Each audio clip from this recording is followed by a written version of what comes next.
Assalamu aleykum əziz dostlar. Bu da bizim Şəkimizin Xan Sarayın həyətidir.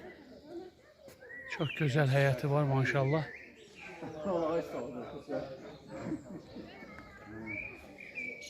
Bu da yaşı bilinməyən iri ağaclar var. Ne deyirlər?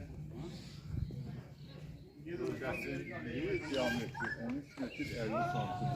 Ha. Abi dibi mi? Ölçüb baxma olar. Turistlər var, turistlər də gəzir.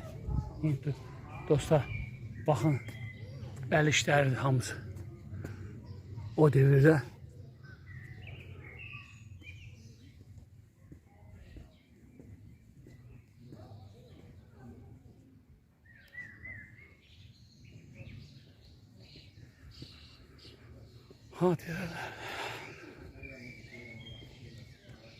Burada girişləridir.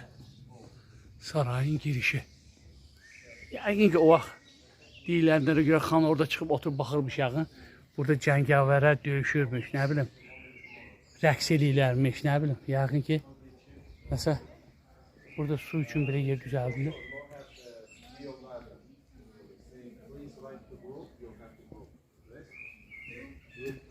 Orada girişidir.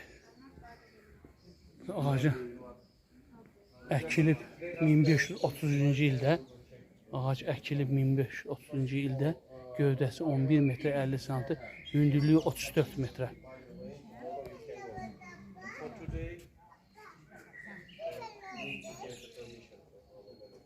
Bu da girişi.